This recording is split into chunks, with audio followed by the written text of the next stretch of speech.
Hello and welcome back to Master Key. Welcome back, guys. Alright, so I'm going to inform Fano about the wonderful thing that is the 4Kids One Piece thing. It's the One Piece thing. Yep.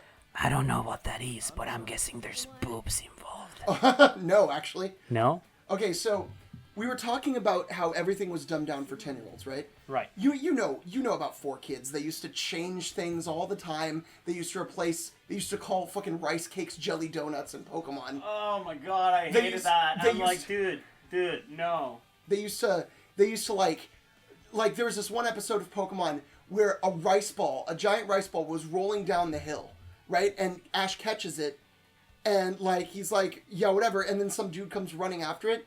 They went to the express trouble to redraw it into a sandwich. And I'm talking like a full-on sub sandwich. Why? Because they thought American kids were not gonna understand the concept of a rice bowl? Exactly. And this is something that, I mean, like, growing up in Mexico. Oh my god, is that gonna be my thing? Like, growing up in Mexico. I know. Growing up in Mexico, and we watched this, and we saw the delicious Japanese, like, food and everything.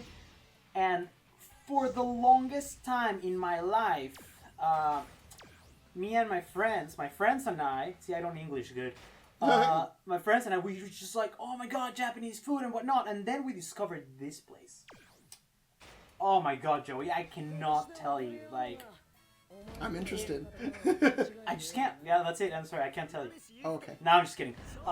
It was called Mikasa, like the Attack on Titan character. Oh. Not after the Attack on Titan character, that's probably something in Japanese, I don't know. But it was this Japanese, like, market, like this Japanese store, but it also had a restaurant. And guess what? Weekends, they set up shop, like, on their front, on the parking lot, and they would do, like, these grill thing, where they would just cook Japanese food, like, straight up. Everything you freaking seen animes. From rice bowls to, like, oh my god, I was turned into stone by the power of love. From, like onigiri to, like, the eel, like, on a stick thing. Mm-hmm. And, like, sushi, and, like, just your, like, the freaking, like, dumplings that are not dumplings, that are Japanese, and everything you can think of that was... It was like as seen on anime coming here, and we just went all the time. My friend, like Tipo, Rico, Samuel, like everyone, we just went. Shout out to my friends back home. Good old times. We just like get together, watch some anime, play some games, go eat Japanese food, and I feel like so bad that somebody over here decided that, like, little, like, American kids were too retarded to figure out what the fuck a little, like, rice bowl is, that they had to fucking hire a poor motherfucker that dreamed it big to work on anime and shit, and probably wanted to work for Pixar, and he's stuck fucking drawing a goddamn burger on top of a Pokemon episode. I mean, it's pretty fucking cool to work on Pokemon. Like, don't get me wrong, but there's a reason. It's like it's localization, right? And you can understand some localization. Like, there are some things that are strictly Japanese that we just won't really understand. So you gotta change them a little bit. And in that sense, I agree, because okay, you know how I feel about the whole sensei thing. Yes. Like when you're watching a dog and like somebody calls somebody like senpai, I'm like, dude, that means absolutely nothing this side of the pond. Don't. I mean, yeah, okay, it's kind of cute. I know that there's some people that like it, but it's like, I mean, we're watching Excel World, and what's his face? Haru. Yeah, Haru is Yuki-san senpai, and it's like, dude, she's pretty much your girlfriend. Yeah. Like, seriously, like nobody, I mean, would do that. And when you think about Assassination Classroom, for example, like Goro Sensei or Bitch Sensei, it makes sense that you're using it. I mean, there's some discretion on like how you dub and It's how you localize context. things. Yeah, but it's like there's other things that you're like, no, it just sounds bad, it feels wrong, and it's just plain stupid. Well, that's what I was actually going to get into, like, this big topic about exactly that. Like, it's like, okay, so, yes, like, you know, localization is a thing. You can tell a good dubbing company by a bad dubbing company, a good dubbing company, Funimation, a bad dubbing company, Aniplex, by how they do that, by how they handle it. Funimation has a tendency to localize. If there's something that they need to translate and it's just kind of like odd in English, they'll do it differently. Funimation didn't do it, but some of the best localization ever, despite how you feel about the anime, is what's it called? High School of the Dead.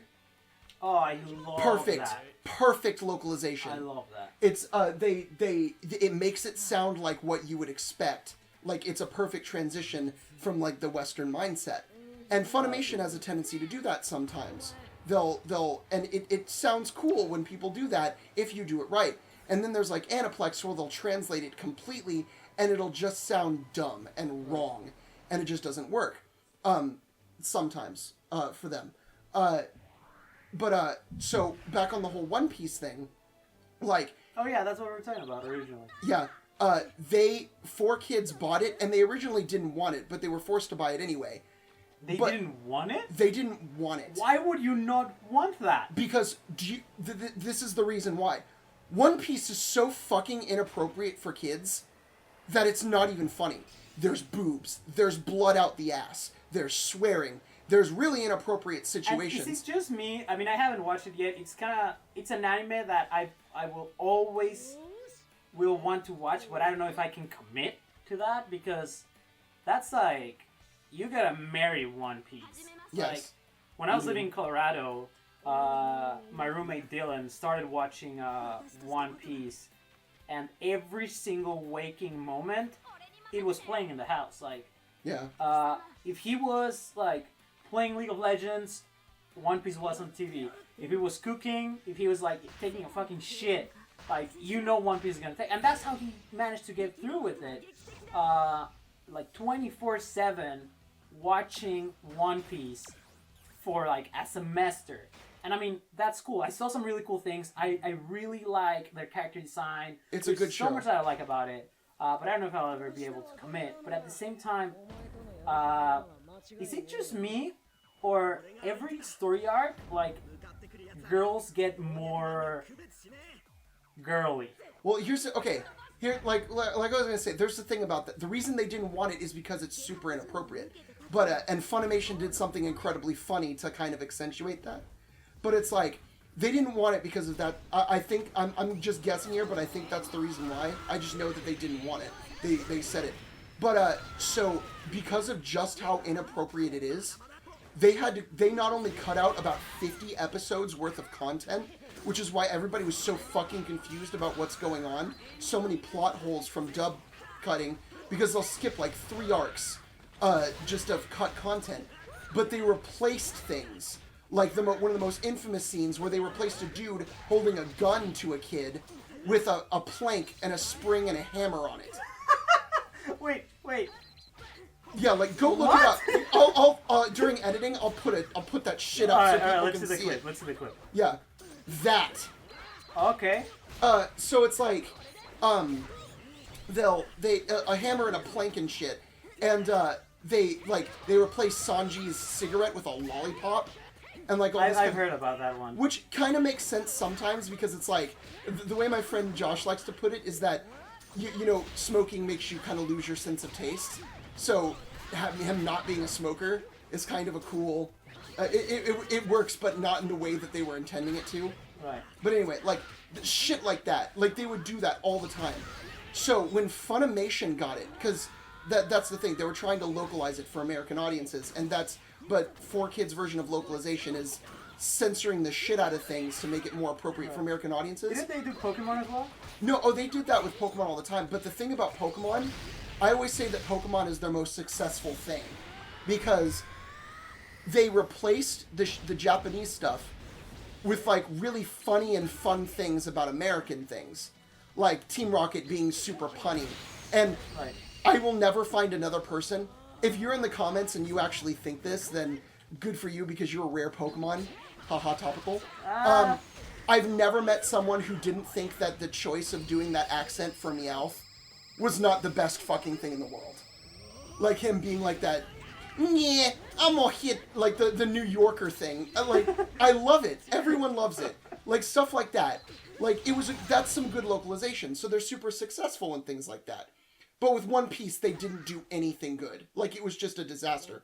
So when Funimation got it, and they did a localization right, they actually added swear words. Like, even more? They added shit to separate it from the 4Kids dub. Hey, balls to the walls, Dick Face McGee, awesome. Exactly. Like, I think they say Sanji says shit like every 2 seconds. Like, it's actually pretty sweet. And it's like, but the thing about One Piece is that it's so kiddie in its design, which I love, by the way. I love how hyper cartoony everything is. Oh yeah, absolutely. It's so nice. It works so well. Like, it threw me off at first. I was like, this character with this other character in the same year, it kind of doesn't make sense. But like when you take in the whole world of One Piece as like a world, it's just it's amazing.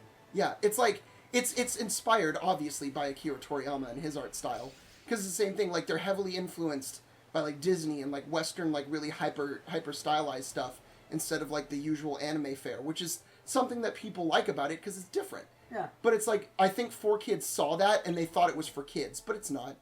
Oh, these sections. This allows us to go back in time and play as other people. Oh, like change the arcs and characters and shit? Yeah, just for like a session. So we'll probably be like Ichigo or something. But anyway, like it's I just want you to be here. One Piece. Oh, Gintama and Hancock. Gintoki.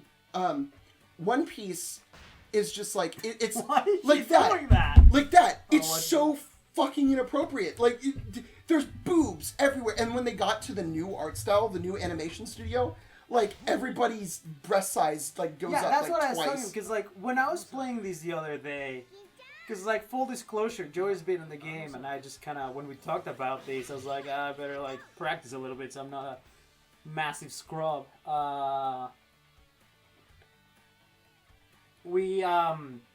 I was playing that, and I was playing Luffy's arc, and there's Nami, right? Nami's her name. And I remember because I watched the first episodes of One Piece, and you know, I kind of like I like Nami. I was like, oh yeah, you know, like you're kind of character, you're that kind of female character, redhead, you know, just that kind of Nami's personality. great. I like her. Yeah, a little anime crush there. And then like I saw her drawn here, and I was like, whoa, Nami, how you doing, babe?